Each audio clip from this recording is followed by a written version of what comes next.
cukai pendapatan individu di Taiwan. Di Taiwan, percukaian dipandu oleh beberapa prinsip yang kebanyakannya diketengahkan dalam Akta dan Pindaan Percukaian. Prinsip-prinsip percukaian menekankan bahawa cukai yang dikumpulkan harus cukup untuk menjana pendapatan yang diperlukan untuk penyediaan perkhidmatan awam yang penting dan bahawa cukai mesti disebarkan seluas mungkin kepada penduduk atau sektor ekonomi. Definisi cukai. Cukai adalah kos yang dikenakan ke atas individu atau syarikat dan dikuatkuasakan oleh entiti pemerintah di negara sendiri atau nasional untuk membiayai kegiatan pemerintah. Cukai yang dikenakan oleh kerajaan akan digunakan untuk membiayai perkhidmatan awam, membayar kewajipan pemerintah dan menyediakan barang untuk warga negara. Tujuan cukai. Fresh Nombak 2020 menjelaskan bahawa pemerintah telah menggunakan percukaian untuk tujuan selain fiskal. Salah satu cara yang berguna untuk melihat tujuan percukaian adalah membezakan antara objektif peruntukan sumber, pengagihan semula pendapatan dan kestabilan ekonomi. Struktur cukai individu di Taiwan. Di bawah Akta IBT, pembayar cukai mesti mengira jumlah IBT yang terhutang pada pendapatan yang tertakluk kepada IBT setelah menambahnya kembali item tertentu dan membandingkan hasilnya dengan cukai pendapatan biasa yang perlu dibayar. Kadar cukai.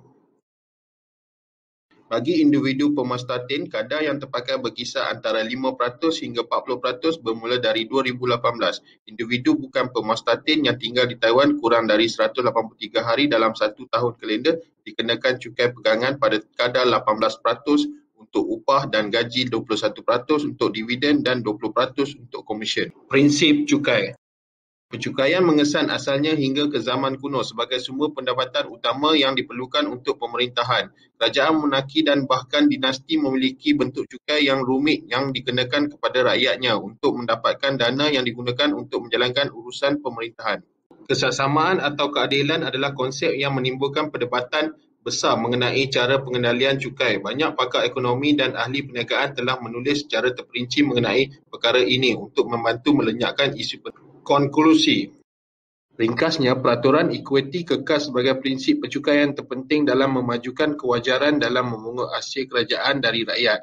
Percukaian pendapatan di Taiwan adalah progresif. Cukai pendapatan dibayar oleh semua individu yang memperoleh pendapatan di Taiwan tanpa mengira kewarganegaraan atau tempat tinggal tetap. Implikasi cukai pendapatan individu kepada Taiwan.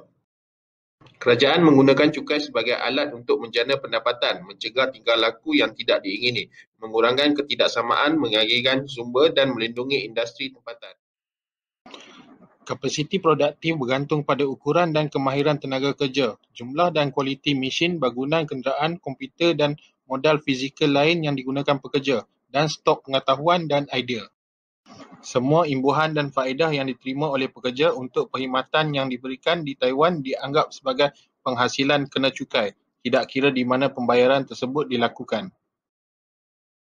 Sistem cukai yang komprehensif adalah sistem yang mendorong ekuiti dan keadilan, memungkinkan pertumbuhan yang mencukupi dan memastikan dan mengekalkan integriti pendapatannya. Ia juga harus mudah ditadbir dan efektif untuk dilaksanakan.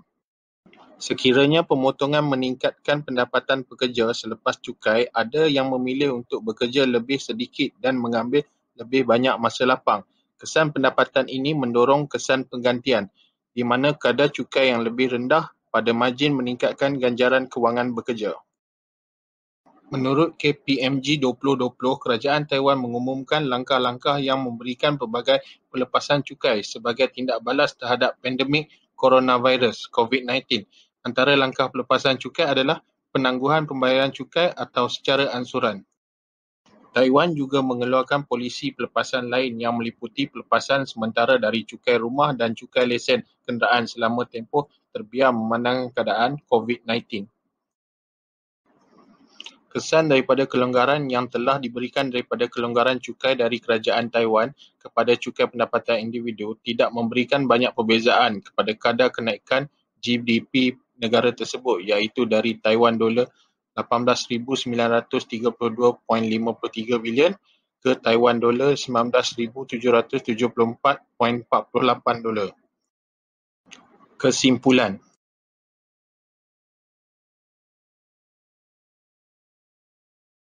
Taiwan mempunyai ekonomi kapitalis yang bermaksud bahawa syarikat milik swasta memutuskan teknik pengeluaran dan beroperasi untuk memperolehi keuntungan. Bank dan syarikat industri yang sebelum ini dimiliki oleh negara juga dimiliki secara bersendirian. Ekonomi Taiwan adalah yang ke-19 terbesar di dunia dari segi kuasa beli. Ia dianggap sebagai ekonomi maju oleh Dana Kewangan Antarabangsa dan mempunyai indeks keusahawanan global tertinggi di Asia. Sekian, terima kasih.